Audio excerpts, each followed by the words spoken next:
What's going on, Sky Squad? Okay, so every now and again, I feel like we get into the tea on this channel, but I feel like sometimes we need some real tea, some real life tea.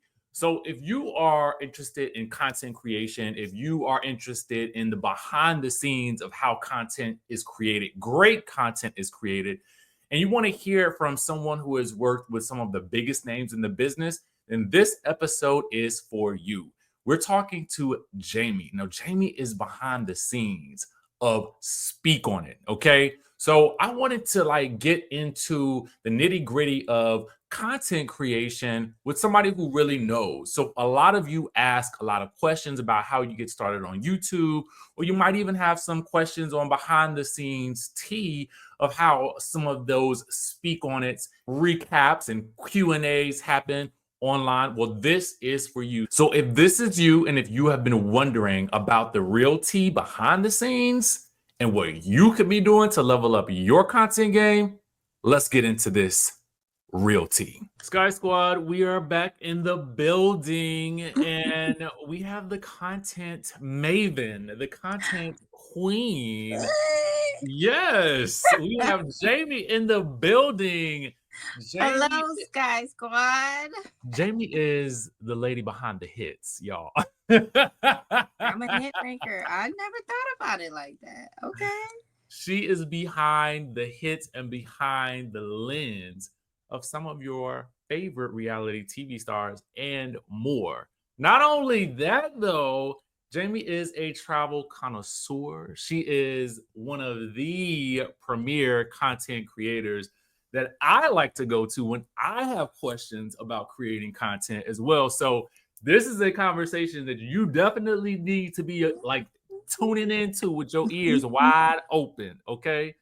And not only that, but she has a new podcast, Tings and Ramblings with the lovely and beautiful Tisa Tells. So we got a lot to get into. Okay? Yes. Jami, first things first.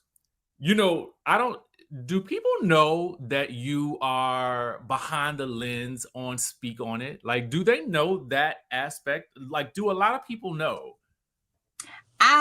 People have so many different angles, and that's the good thing about all of these different platforms.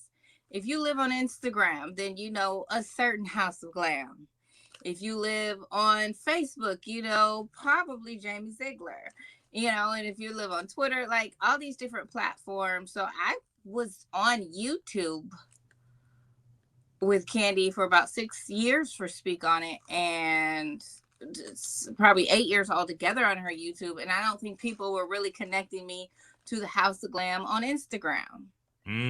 So it might have been 3 years ago when it's like they know my name. Oh, Jami, but they're not connecting. Like, this is the Jami that works with other people that they might know. So yeah, that's the crazy thing about having all of these different platforms.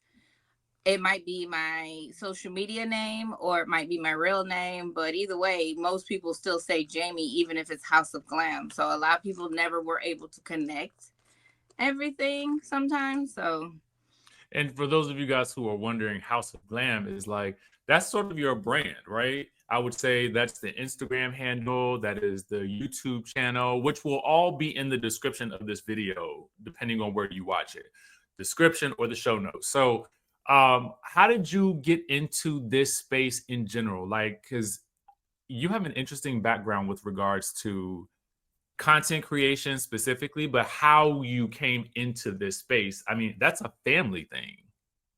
Well, yeah, I basically created House of Glam because I started out in PR. And I did PR for the music industry or artist development and worked with people in the music industry. Then I did PR for NFL players. But once I switched to TV personalities, when I signed Portia or submitted Portia up for the Real Housewives, that's when I officially changed it to House of Glam, because now I'm doing more than just PR. I'm hands-on, I'm managing, I'm doing all your events, all your gift bags, all your sponsorships, all your glam looks, pulling in from the designers, pulling in from the jewelry company. So I'm pulling in, I'm still doing PR, but still pulling everything. So it's like I kind of became a brand manager, image consultant type of I was Don Juan and Carmen all wrapped in one. So that's when House of Glam was created, so it can have an LLC, have a brand, have a name, and it could live on its own outside of, because I'm a poster. Like, I post constantly on social media. My parents were photographers. Like, I've been in front of a camera since I was born.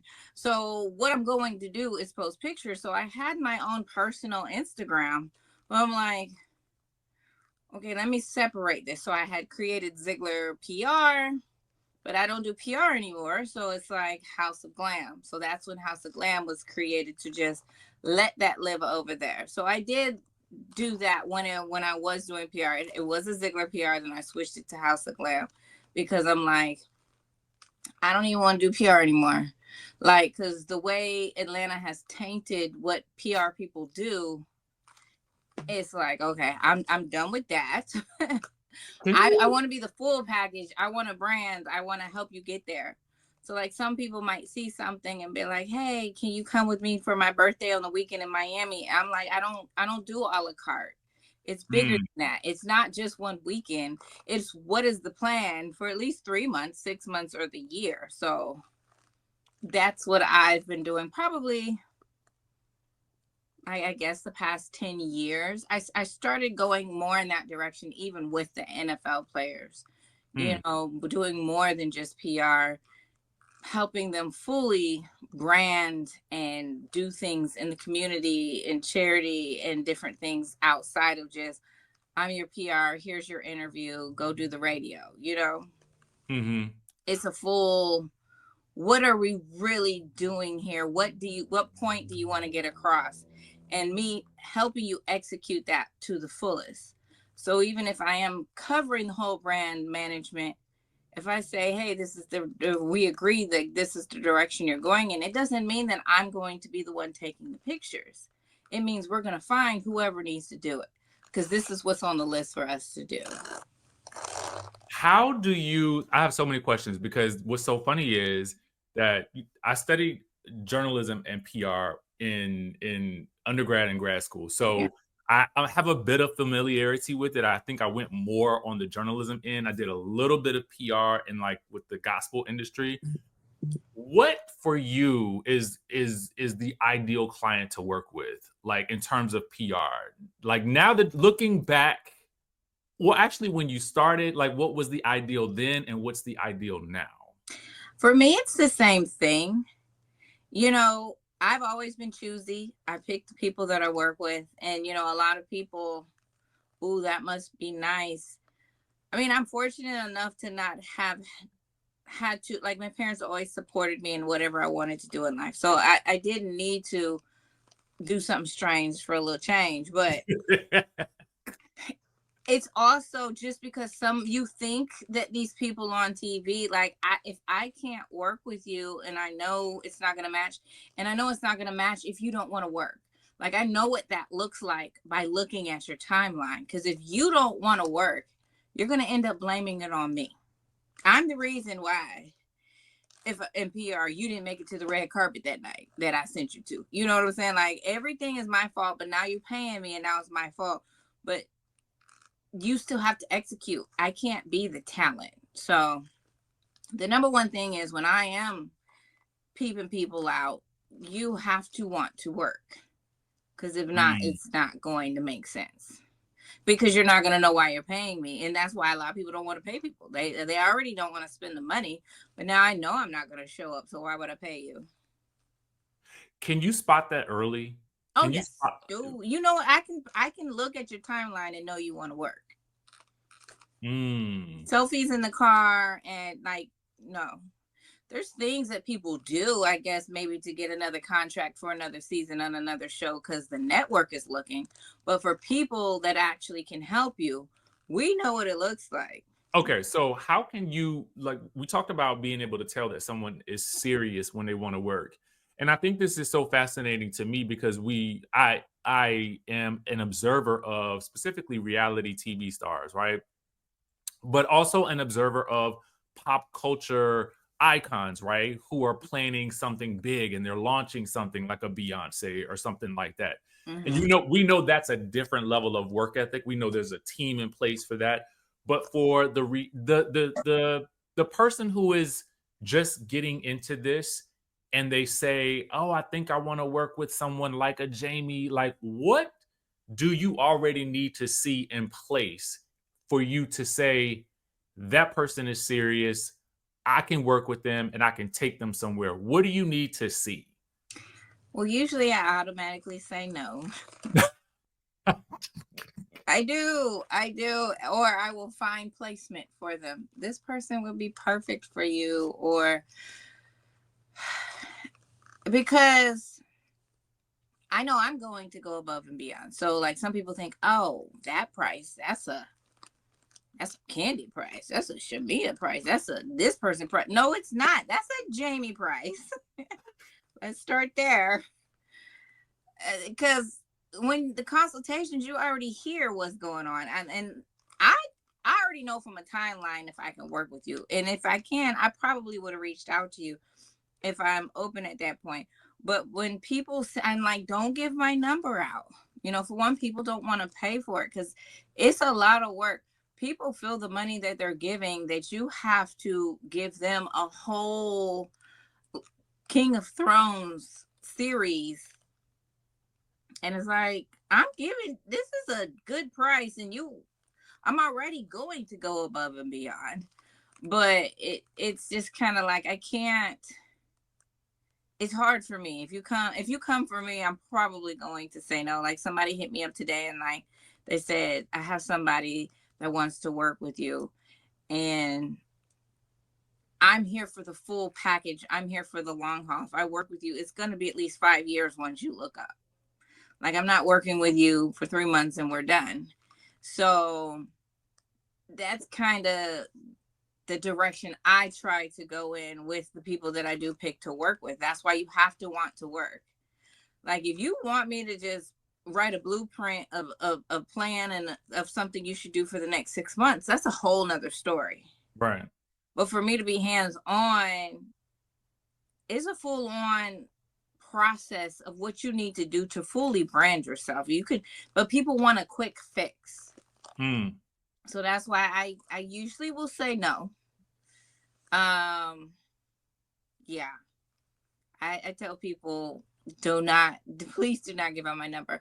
And a lot of people, it's either people I've picked that are outside of people that I've already known or my friends that I've already known because I'm always going to help you out. Portia, I'm going to help you out. Mayana, I'm going to help you out. Shamia, I'm going to help you out. Fallon, I'm going to help you out. Like if I've already known you and tried to push you in a direction and we were already trying to do this, I'm going to jump on and do that. But then along the way, I'm going to peep people out that's like, I think this is what they need. And I think I would be perfect to help them out.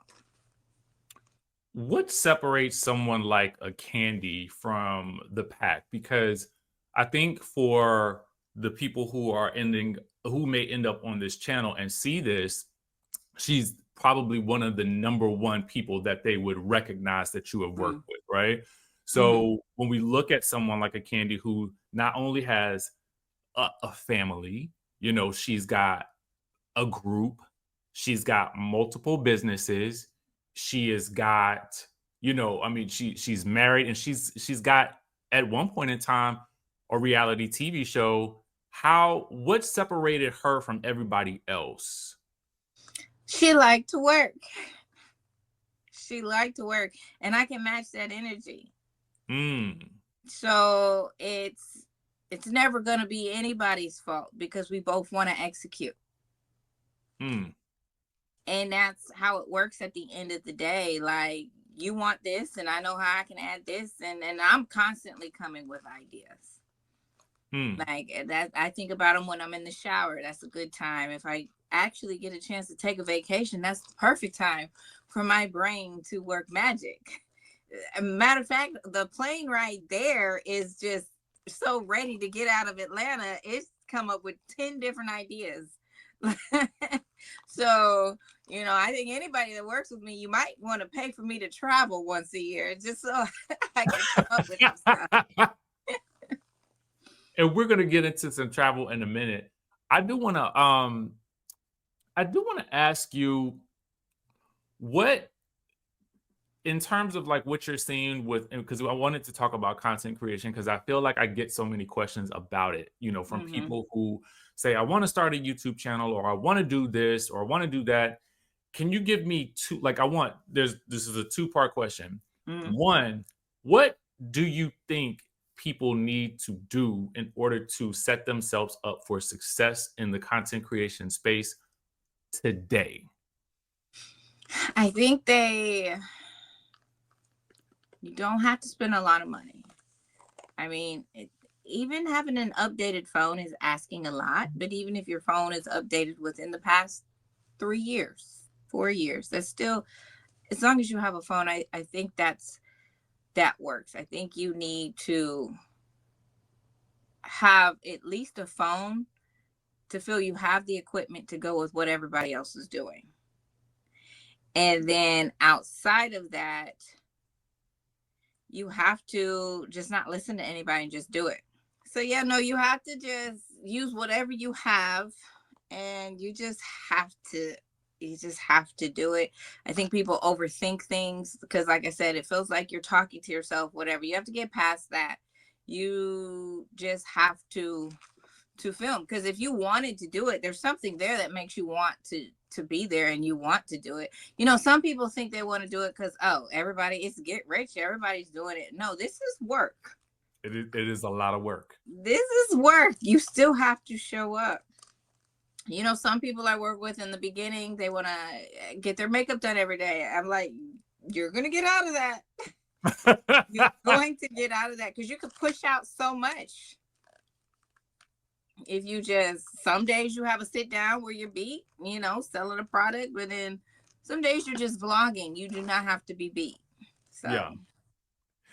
And what do you think the biggest trends are that we'll see in 2025 in terms of like either which platforms people should be on, like, where should they be focusing their attention? I've always been a fighter for YouTube. I have been telling people for the past 15 years to get on YouTube. But it seems like attention was taking away from YouTube for a minute, but people were still thriving. But people felt like, oh, it's TikTok, like the short form. I mean, that's definitely lazy work, but YouTube is still winning in the end. Yeah. They have the law set up, they have the copyright set up, like you can come up with new apps if you want to, but YouTube has it where you still gonna make your money, and now we can give you short form, this, that, and they're trying to keep up with that, but the long form still is coming back. Like, all I watch is YouTube. I want to see people going to the Maldives. I want to see, I could watch a girl go to Target every day, and she's 19 years old living in a mansion, but she's entertaining. Like, she's not just like, I didn't realize you just went the day before, but now you went back again. You know what I mean? So I think that vlogging is definitely, like, people are like, is vlogging dead? I think vlogging never went anywhere. I just think that there are certain things that people wanted to see possibly when it's vlogging, but that's how come YouTube is here, because reality TV is dead. So they're That's a hot take. It is. Like I said, I can watch you go to the grocery store every day, and then something happened besides watching some fake shit that, like, what am I looking at? So let's get into it. Your thoughts on the current state of reality TV and what you would do differently, because I want people to understand that, because you have worked with the names. You've worked with the Portias, the Candies, the Manettas, Cynthia, the Shamias, the Cynthias, Sweet Tea, Kenya. Like, you have worked with the who's who, especially in the Atlanta area, as well as, documenting tours as well. I forgot about the tours. Oh, yes. Which I ain't gonna, to me, one of the best shows ever is the Escape. Yes. Escape show. Now that's reality TV. Oh, I love it. If we could get back to that show hit. Just a solid hit. But why was it such a solid hit? And what are these other shows missing? Well, I told people from day one, because when they only give us 4 episodes, I had just started, I had finally convinced Candy to do YouTube at that point when they got those 4 episodes. So that's when I did the tour. So Candy's like, okay, I'm going to invest in a year and see where this gets me. Because for 3 years, I'm like, get on YouTube, get on YouTube, get on YouTube. So we went on the tour. That was first we did a promo shoot for Bravo when they did that whole zombie, whatever that dumb shit was. I remember. Right. We filmed that. So that was the first video we posted of her officially coming back to YouTube. Because she had been on there for like 10 years. But it was like bedroom candy stuff here and there. Yeah.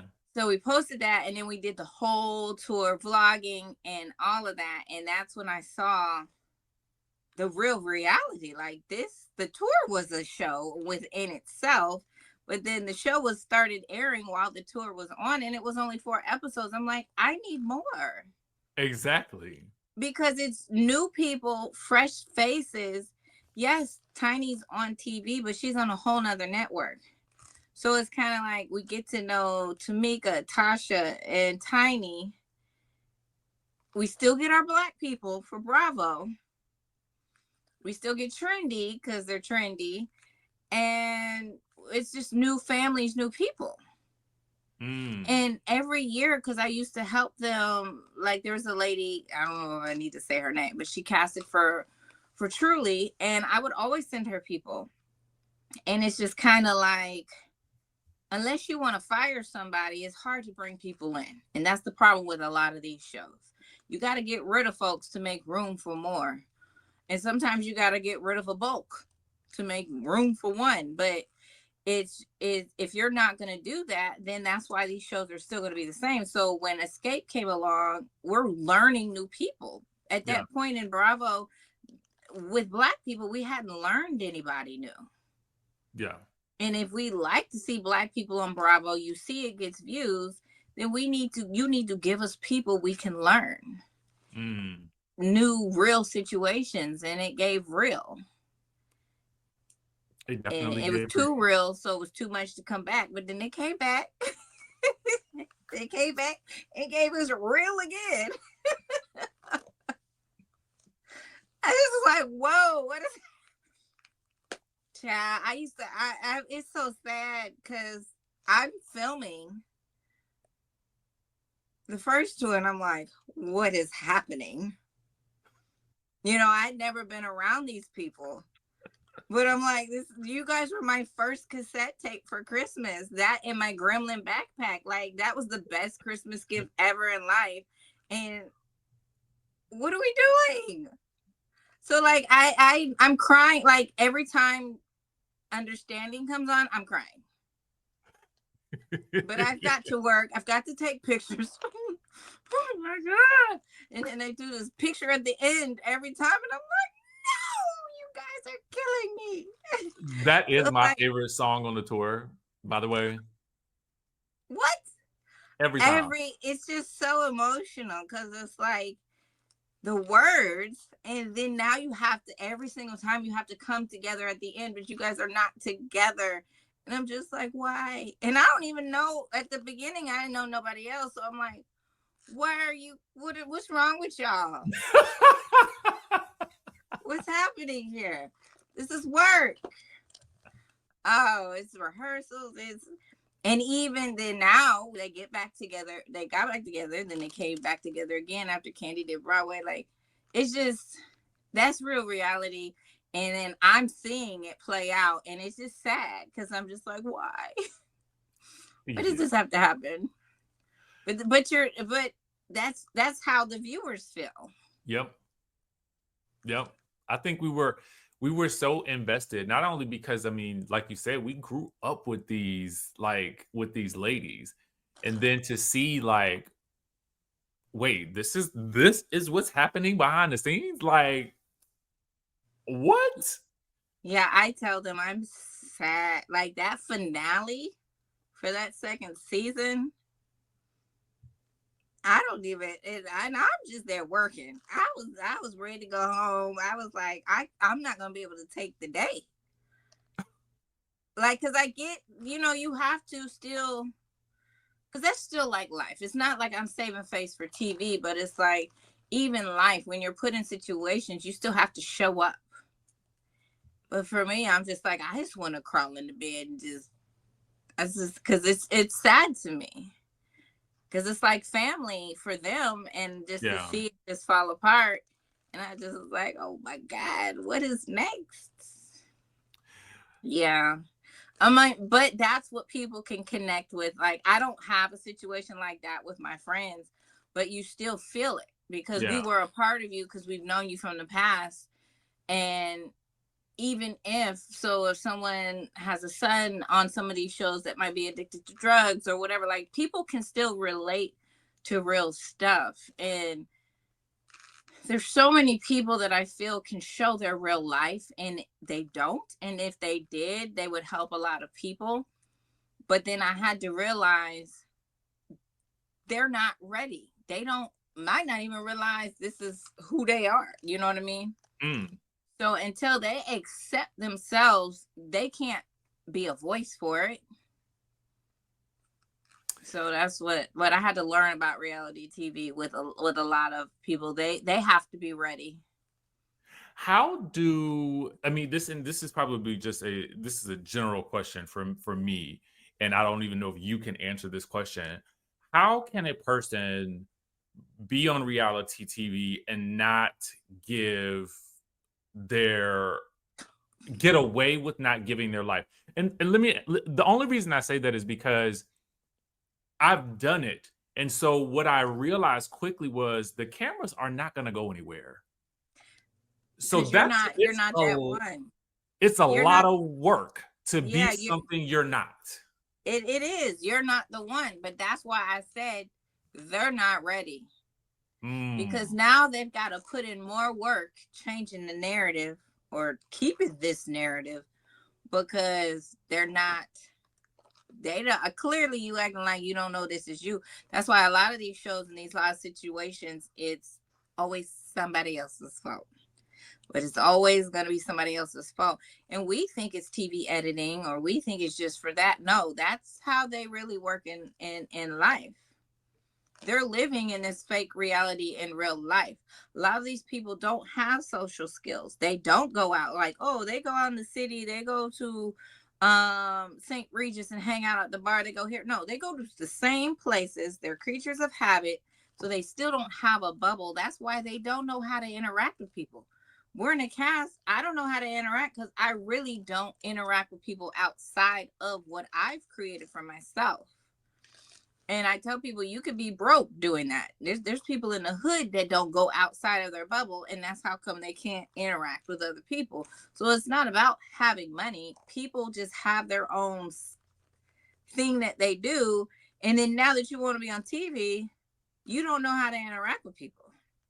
Now it's going to always look like Black people don't like Black people. That's a whole nother topic. But the case is also because they don't have a social meter. The bubble they live in, their kids listen to what they say. Their dog listens to what they say. The bartender or the places they go listen to what they say. So now I got to talk to other people. I want to ask you a question. You recently did a video on your channel, because on your channel, you not only you vlog, you feature your travels, which I always get excited about, because I can't tell you how many of the trips that I've watched now that you've been on, just because it's like that cozy content. You know what I'm saying? I feel like I was actually reading online before we got on about how that's going to be a really big thing for people in 2025. I hear the evergreen.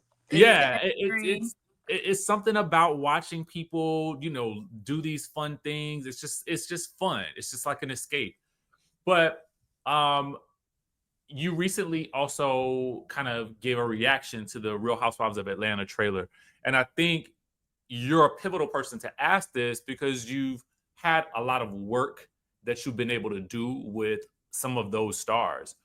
what, in your opinion, did you feel about the trailer? And like, what did you think about what you saw from the new ladies as well?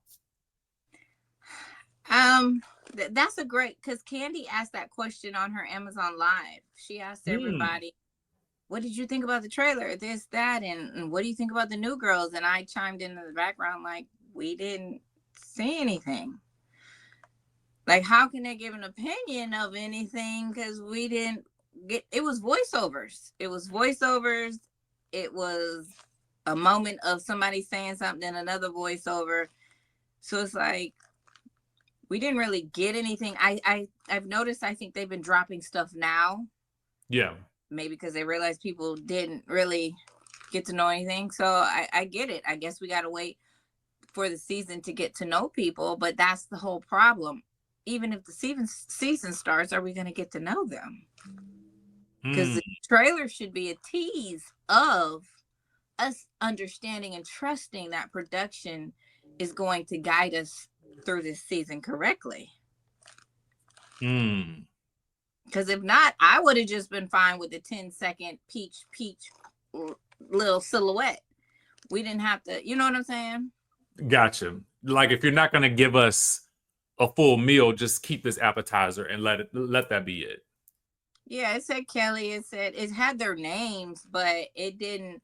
I think the only person they showed more personality with possibly would have been the Oakley girl, because she said who she was married to. We heard that part, so we got that. Yeah. And I guess that, you know, we don't even know if Britt's married. We just see her lift her leg up. You know what I'm saying? We don't know if Kelly, we don't know who's doing what. I noticed a lot of people even when I did my trailer reaction and I did it live, a lot of people was like, who is that? Who is that? Who is that? And I'm like, you know, I only know because I'm slightly obsessed, right? But you know, like, everybody else is not obsessed. I am. So it was also interesting to see that was the reaction. You know, what do you think you would have done differently with a trailer featuring 4 new peaches? Well, just a trailer period, and we haven't come back for a while, and we can't assume. I learned this at a young age when one TRL was out and 106 in Park was out. B2K, NSYNC, every interview they went to, they said the same thing. Oh, they had to keep repeating it because it's different audiences, different things. So you're introducing new people in a trailer. We don't know Shamia's married. We don't know that Portia dropped Dennis, got a man, got married, and then dropped him. We don't know none. Like, they're showing us like we're supposed to know. And I learned that at a young age with dealing with this. You can't do that. Every time it's a reintroduction until you feel they know. So we're watching Shamia saying she got a car and she's pulling. We don't know she's married. How does the audience know she got married? We didn't see it. We didn't see Portia get married. We didn't see Portia get divorced. So it's like, we didn't know Dennis was gone. That is very interesting. The casual viewer would not know all of the intricacies. So marketing wise, you've got to kind of put it in people's heads who these people are, where they are at this point in time. And we didn't 10 seconds. And we didn't get that. No, we got laughing, twerking, and giggling, which is cool. You're showing us it's going to be fun. That's what I felt like they were trying to do. Huh? I felt like they were just trying to give fun. Well, that's why we could have just got the 10 seconds with the peach backdrop silhouette. We didn't have to, because now it's like, now they have to keep dropping extra stuff to show us more, when that's what the 3-minute teaser was supposed to be. Because we only learned that she was married to Charles, and we don't know nothing about these ladies. So when Brittany had her leg up and the man said she was doing too much, who was that? Is it the car salesman? Is it the husband? Like, who is he? On your new podcast, Tings and Ramblings with Tisa Tells, Mm-hmm. will you guys be touching on any of the reality TV shows, specifically the ones in Atlanta? Because I mean, you know Atlanta. I do know when she started her channel. I want to say when I found her, I don't know, I think it was the first year of COVID. And it was like 10 videos up of Simon. And I was like, what? And I didn't know nothing. I mean, I knew Fallon since she was 12, so but I didn't know nothing about Simon. So I was like, well, let me click on this. And I was like, oh, okay. But then when she was talking about Portia, I was like, she knows, she's right on the money. She knows everything about Portia. Like, does she know her? Like, what is going on? And so I deep dived listening to every video she had about Simon because I was trying to figure it out. I was trying to learn what he had going on too. And she said that she was just sitting at the airport and she saw that Portia had announced that she was engaged. And so it just sparked her into wanting to do these videos, and she just went hard with it. And now she's on Diddy documentaries and everything else in this world. But that's how she started it. So, I mean, I think we'll still probably touch on her opinion on Simon because she knows she has followed his story a lot. And of course, I know Portia, but it hasn't become a major thing for her because it's just kind of like she realized that I was like, you're the only one. You know facts. It seems like you do your research or people reach out to you because once you start this, people are going to reach out to you. But you're the only one talking about it. And they know that every time she would go live, they would go live. So it was just like, stop giving them the attention. And she stopped. And so now it's like, yeah, if I come up with something, I might do a video. But it's like, what am I talking about here? Yeah, they're really not like A-list. So I noticed that she's really expanded and broadened her her content, which I think is amazing. So you guys have a lot of things that you can pull from. Yeah, what so talk about. We always seem to, even when we're on the phone, we always all roads lead back to relationships. So that might be why situations like Simon and Portia will come up. But I mean, it could still be a situation with Portia and Dennis, like if it's a relationship issue, Portia might get up in there because we're talking about relationships. But other than that, she's not out here doing anything that's outside of relationships for anybody to really speak on or compare to. Well, what about this? What about this? Do you think that people cared more about the trailer, or do you think that people cared more about the lack of Kenya in the trailer? See, like I said, every app has so many different worlds. I'm not an Instagrammer, so I'm sure the Instagram world was saying one thing. I did hear Kenya say on her Amazon Live that she felt like, why couldn't she have a picture? And my whole thing was, well, if people still signed a contract and still got paid, I even said it when it was happening to a friend that I talked to, like, get your money's worth. Do a promo shoot, do whatever, because you're doing the same shit with homegirl with the no husband. Get your money's worth at this point. They've signed their contracts. Get what you can get. That's what I thought. In my mind, I was like, if she's in the season, give her the photo. Like, give it and then phase her out like y'all did Kim Zolciak that year. Well, there's people that I heard that got paid for peaches. I mean, I don't know if I heard Demetria got paid for a peach and the mic was turned off. So, so it's like some people will get paid for peaches, but they're not on the promo shoot. Like Marlo did the first season. So it's just kind of like you know how to get what you need out of a situation. I just felt that they were wrong for showing her for 1 second and then but I had that opinion when Portia. I knew Portia by what I heard she said the day, because I knew what happened like 5 minutes after it happened. But from what I heard she said that day, I was like, how could she say that when they're supposed to be filming together? And then to see what she said in the trailer, I was like, oh, so you just gonna come for Kenya regardless if she came back or not. Okay. So it's very interesting.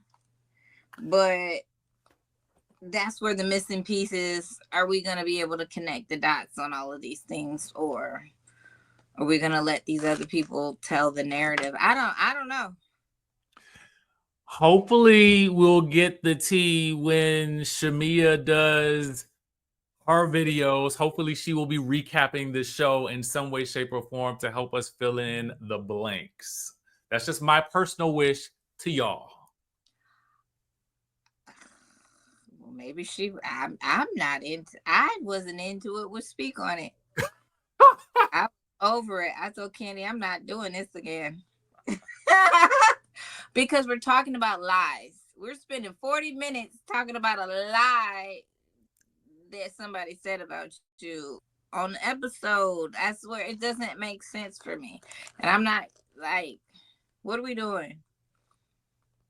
You know? Same thing with Sweet Tea. She does a Q&A. She'll answer questions that people have for her, and she might say a few things about what she went through that episode, but we're not here to like do recaps and talk about what somebody should have done. If she's going to speak on it, she's speaking on what she experienced real quick, and then she moves on. Or she'll just cook in the kitchen with her husband and say, forget everybody, you know. Which we do love. Right. I said nobody's asking for they don't care about that. They want to see you and Dr. G. That they don't care about the show. I want to ask you, because on your channel we do see quite a bit of travel. Tell me your top 3 travel destinations that you would love to experience this year. Well, I always have to do Dubai. Dubai is always on my to-do list for the year. I mean, I really only get my birthday once a year to go somewhere. Like, people think I travel, but I don't. I work. So if I go to Africa 4 times a year, that's not me traveling, that's me working. But Dubai, I will make a point to go there. Or why Dubai? My birthday. What is it about it that keeps you coming back? It has everything. It has clubs, it has shopping, it has beaches.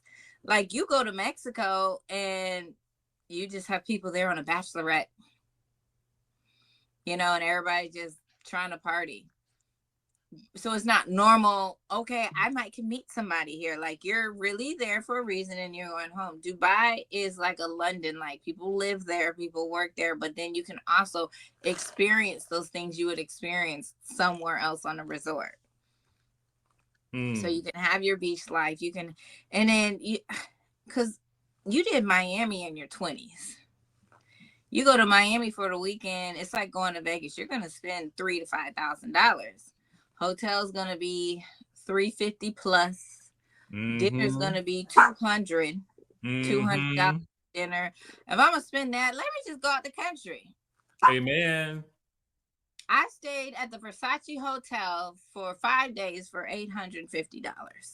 A night at the Versace Hotel in Miami is $850.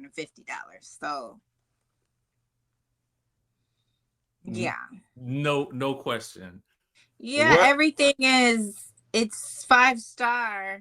You go to McDonald's, you go to the gas station, someone is going to come and wipe the toilet when you leave. So it's just royal. Where else? Give me two of your other highlights that you feel like people should be going to, or you're going to be going to. I love Paris.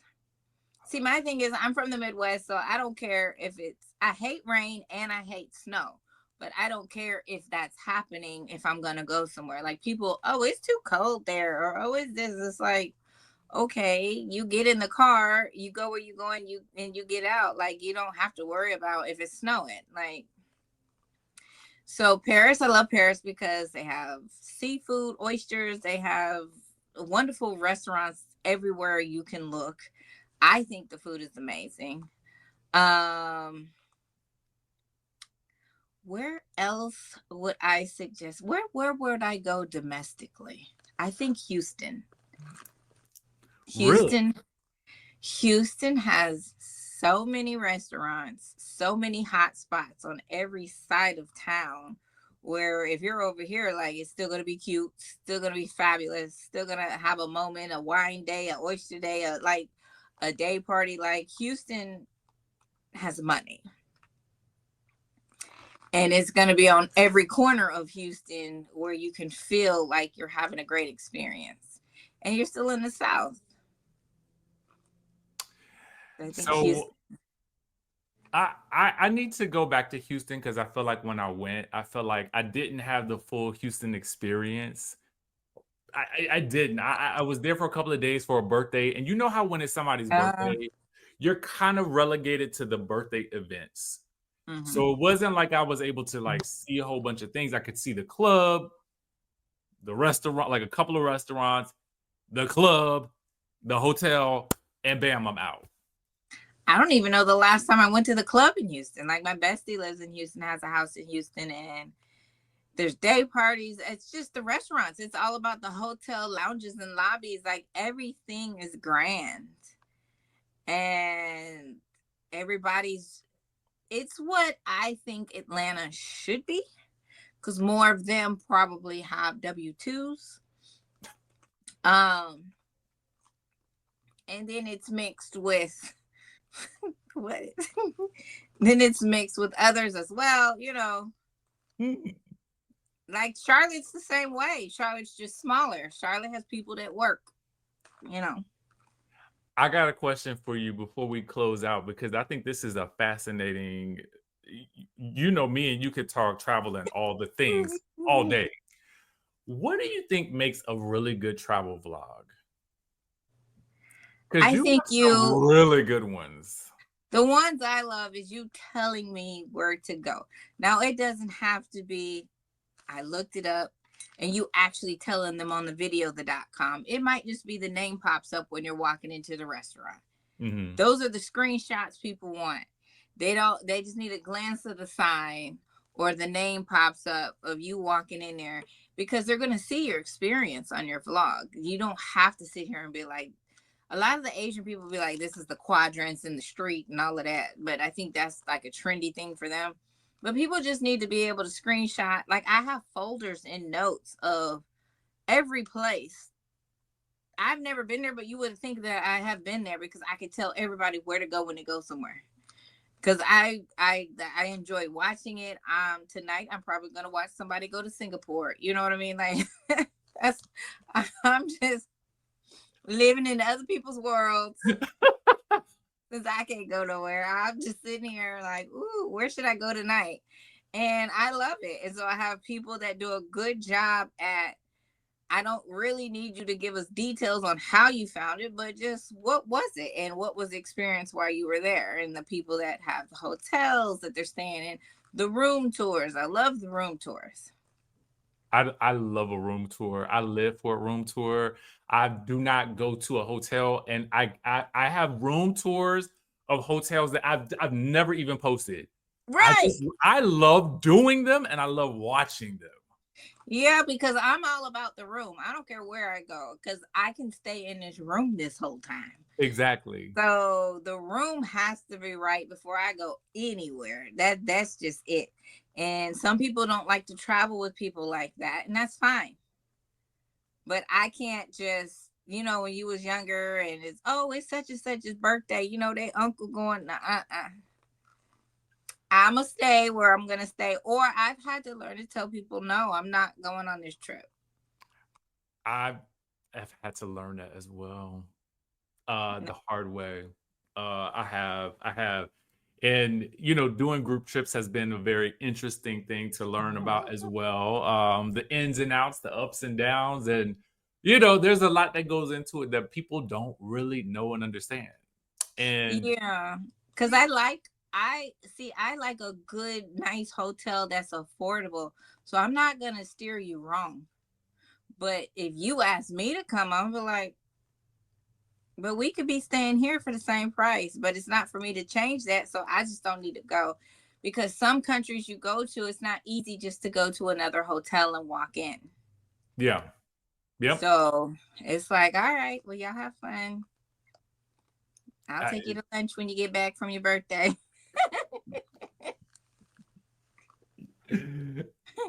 Oh, the trip looks Jamie, fun. I cannot wait for us to do something together and travel, and we talk about that, and we're going to continue to talk about that offline. The thing that I really wanted people to take away from this conversation was really about content, marketing, branding. I think it's super important, especially right now with everything kind of happening with the economy and people talk about politics. I think something that is not going anywhere anytime soon is content creation. Mm. If you could leave people with one thing that they could take away from this video about, developing a brand or developing content or whatever, anywhere in that sphere of influence, what piece of advice would you give them that would be the most impactful? I would think that you just have to do it. You can't worry about what people think. Now, yes, you do have to learn your kinks when you start, or what you I don't want to say what you should say and what you shouldn't say, but when you're starting out, you don't really know how you're going to come across Yeah. until you do it a few times. And sometimes you realize, like, that's not how I was really trying to say it. And you've already posted it.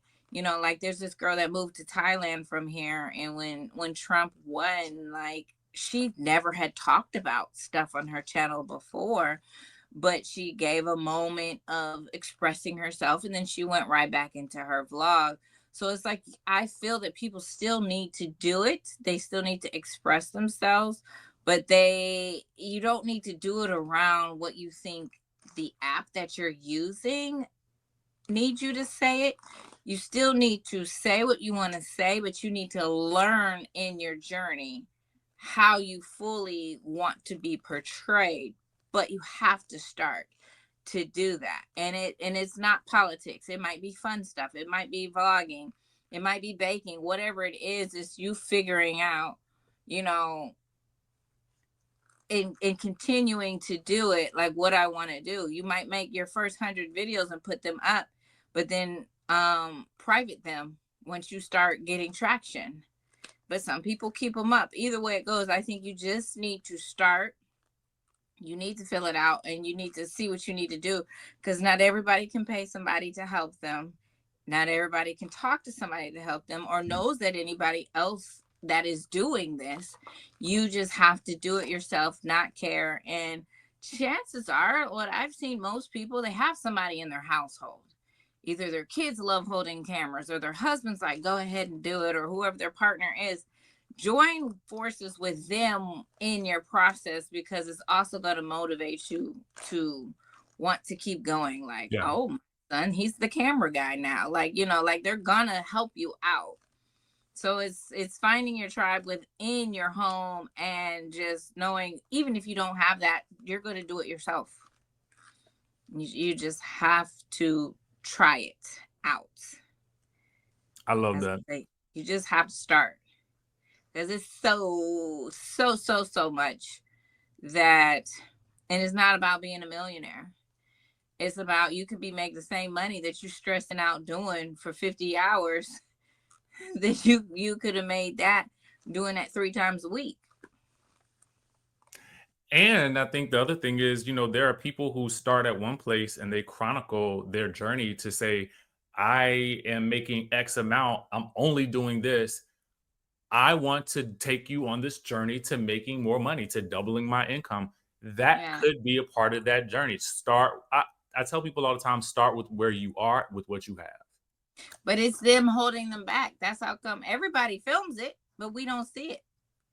We don't even see the people that started the weight loss journey and didn't execute, and then they didn't even go back and do a video saying they didn't execute.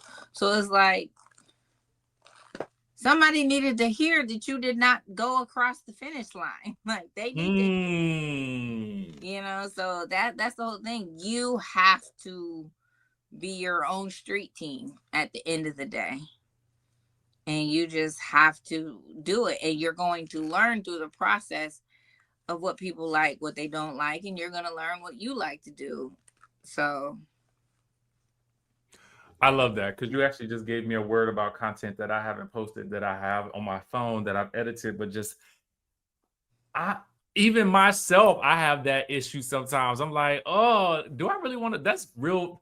I posted something the other day about, you know, losing my dad, and I was like, I haven't even been able to go back to the post, Jami, just because it's so sensitive to me to respond to the comments. Like, oh, you did? I didn't. Yes, it was on Instagram. And I'm like, you know what? I need to, but I felt like I could see that the numbers were there, but I'm like, I can't look at it because it felt almost too vulnerable for me. Well, you in the car talking about the church sermon and situation, I just was like, that was wonderful, beginning to end. You know, I loved it. Was a story time, you know what I mean? Yeah. And they don't have to be 40 minutes. They don't, sometimes you just get in and out. Yeah. But it's figuring out, now that you have been here forever on YouTube, do I do that here? Do I do that there? You know, some people want to create other channels, but you still know that you enjoy doing those type of things. Now, how do I incorporate that into the direction what I'm already doing? Yeah. No, I think people just need to do it, because why not? It's on your mind. That's what you want to do that day. Because I was working with somebody that had been on YouTube for like 15 years. And I say, we're at the point where we should not be making content that we don't want to make no more. If you feel like you're making it because that's what people want to see, why? Me across the face. We too old. We've been doing this too long. You shouldn't be still. No, who cares? Do what you want to do. There's billions of people on YouTube. Somebody will find you. Why she slapped me across the face, y'all? We too old. I love this because these are the conversations that I really love having, and these are the conversations that Jami and I actually have. And I'm so glad that we get to have it here, because I hope that you take this as you're watching this. Not only are you going to be following House of Glam, are you going to be following Tings and Ramblings, you're going to be following Tisa, but you also get a sense of what it takes to do this and know that you can do it. You can do it. You got the equipment. As long as you got this phone, I don't care. That's all you need. Wait till the sun come up at 6:30 a.m. So you need to go to the other room on the other side of the house where the sun is rising on the east side. And catch that light coming from the window. Right. So by the time 10:30 hit, you might need to go on the couch in the living room. Or everything just needs to be outside. We're going to the coffee shop today. Exactly. But you know, and we laugh about it because this is what we're doing. Yeah, you know, you can sit in the car. Okay. The sun is gonna hit.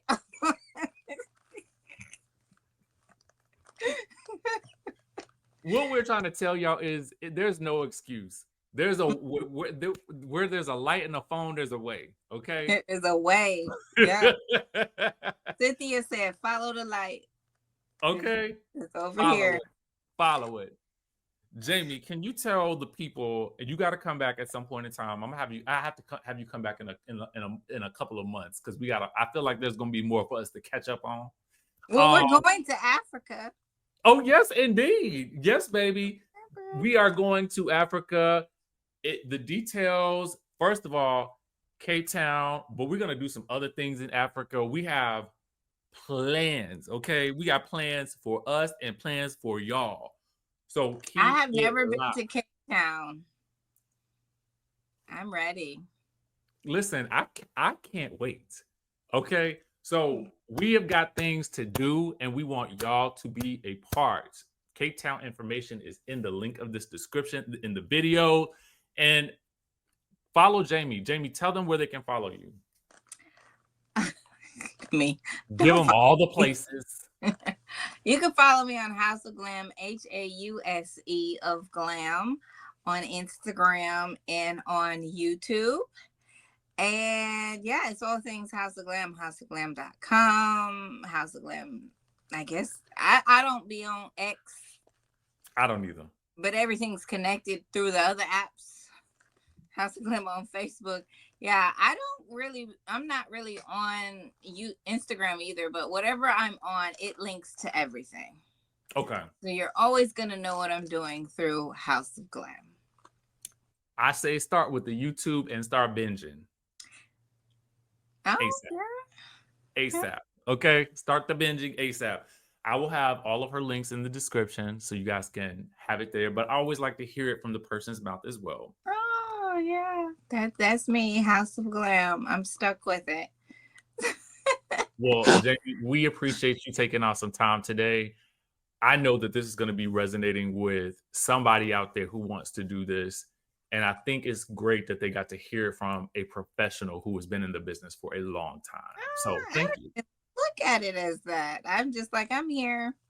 I feel like I mean, it is. I mean, yes, you're here with me, but it's also like, this is what you do. I was here. I feel like I was here to help others. Like my grandma was. Like I think I'm still following in those footsteps, but I'm using my talents to do it. She did it more in a religious way.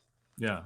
And, I think I have that too. But until I tap into all of that, I'm going to definitely help everybody with all the talents that I have had and the gifts that I have been able to have in my life with others. Because I think everybody should be great. I am not a gatekeeper. I spread the wealth.